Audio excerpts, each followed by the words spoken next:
আজকে যে বিষয়টা নিয়ে কথা বলবো, যে বিষয়টা জানার পর আপনার রীতিমতো অবাক হয়ে যাবেন এবং যে বিষয়টা নিয়ে আপনার অপেক্ষার প্রহর গুনছেন। আজকে কথা বলবো ভাই ব্রাদার তুফান সিনেমা নিয়ে। তুফান সিনেমা অবশ্যই পার্ট 1 আপনারা দেখেছেন, যেটা আসলেই আপনারা জানেন যে কোরবানির ঈদে রিলিজ হয়েছিল। তো আমরা সম্প্রতি একটা ইন্টারভিউতে দেখতে পেয়েছি যে আমাদের রায়হান রাফি সাহেব তিনি আসলে ডিক্লেয়ার দিয়েছে যে ঈদেই আবারও সেই একই ঈদে তুফান 2 রিলিজ হতে চলেছে। আপনারা ভালো করে জানেন যে কোরবানির ঈদে কিন্তু তুফান 1 পার্ট 1 আর কি রিলিজ করা হয়েছিল। তো এবার পার্ট 2 যে বিষয়টা আসলে চিন্তা ভাবনা তিনি করেছে যে পার্ট 2 আসলে সিনেমাটা এমন একটা সিনেমা হওয়া উচিত যে সিনেমাটা দেখার পর আসলেই পার্ট 1 সিনেমাটার দৃশ্য বা সিকোয়েন্সগুলো যেন দর্শক ভুলে যায়। সো আসলে আমার কথা বলতে একটু আমি জড়িয়ে যাচ্ছি, কারণ এটা হচ্ছে আসলে ভাই সত্য কথা, আমি খুব এক্সাইটেডের কারণে আমি কথাগুলো একটু জড়িয়ে ফেলছি বা গুলিয়ে ফেলছি। তো যাই হোক, if you don't mind, no problem, as a friend হিসাবে, ভাই হিসাবে এটা বলতেই পারি।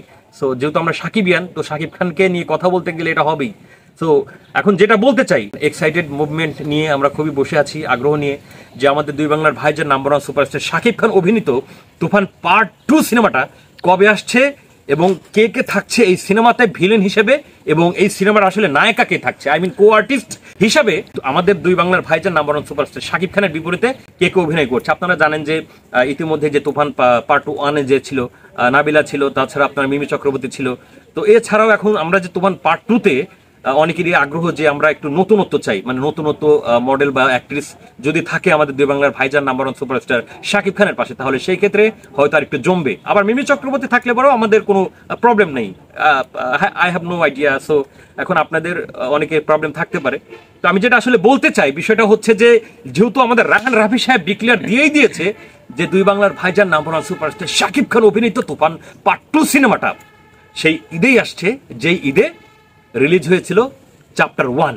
এবার চ্যাপ্টার 2 হচ্ছে আবারও সেই কোরবানির ঈদে, 25 সালের কোরবানির ঈদে রিলিজ হতে যাচ্ছে। সো আপনারা ভালো করে জানেন যে এই সিনেমার কিন্তু অলরেডি স্ক্রিপ্ট লেখা শুরু করে দিয়েছে এবং এই গল্পের স্ক্রিপ্টটা এমন মানে কোয়ালিটি স্বয়ংসম্পন্ন হবে, যেটা আমাদের রায়হান রাফি সাহেব বলেছে যে এমন কোয়ালিটি স্বয়ংসম্পন্ন হওয়া দরকার যেটা আসলে দর্শককে মাতিয়ে দিবে, দর্শকের কাছে আরো মনে করেন যে জনপ্রিয়তা অর্জন করবে। তিনি যেটা আসলে বলেছে যে আমরা যদি যেন তেন একটা গল্পের মাধ্যমে যদি তুফান পার্ট 2 সিনেমাটা যদি মেক করি এবং সেটা যদি আমরা সিনেমা হলে রিলিজ দিই, সেটাও কিন্তু একটা সুপার ডুপার বাম্পার হিট একটা ব্যবসা করবে। কারণ পার্ট 1 যে সিকোয়েন্স গুলো ছিল সেটার উপর ভিত্তি করে কিন্তু পার্ট 2 দেখতে সবাই আগ্রহ প্রকাশ করবে, যে কারণে সবাই হলে যাবে। কিন্তু আমরা সেটা করব না। আমরা যেটা করতে চাই যে আমরা স্বয়ংসম্পূর্ণ একটা স্ক্রিপ্ট লিখবো, একটা গল্প লিখবো, সেই গল্পের পারপাসে আমাদের সুপারস্টার সাকিব ভাইকে আবারও নতুনভাবে নতুনত্ব একটা সাকিবকে রিপ্রেজেন্ট করব, যেটার মাধ্যমে দর্শক আবারও অবাক হবে, আবারও এনজয় করবে, আবারও সেই সিনেমাটা তুফান পার্ট 2 সিনেমাটাও বিশ্বের সকল কান্ট্রিগুলোতেও রিপ্রেজেন্ট হবে। এই যে যেমন দেখেন বিহারে কিন্তু এই তুফান পার্ট 2 সিনেমাটা, হ্যাঁ, বিহারের কান্ট্রির যে ল্যাঙ্গুয়েজ, সেই ল্যাঙ্গুয়েজে ডাবিং করে আপনার সিনেমাটা রিলিজ করা হচ্ছে। সো এই পার্ট 2 সিনেমাটা ভাই সত্যিকার অর্থেই আমরা সত্যিই অনেকটাই এক্সাইটেড, অনেকটাই আশাবাদী, সকল সাকিবিয়ান, সকল সাকিব ভক্ত যারা আছি বিশেষ করে। সো আমি সত্যিকার অর্থেই ভাই বলতে চাই যে সিনেমাটা এমনভাবে রিপ্রেজেন্ট করা হোক, এমনভাবে সাকিব ভাইকে উপস্থাপন করা হোক তুফান পার্ট 2-তে, যে সিনেমাটা দেখার পর এবং সাকিব ভাইকে দেখার পর আবারও বলবে যে তুফান হতে অ্যাটিটিউড লাগে। ঠিক আছে?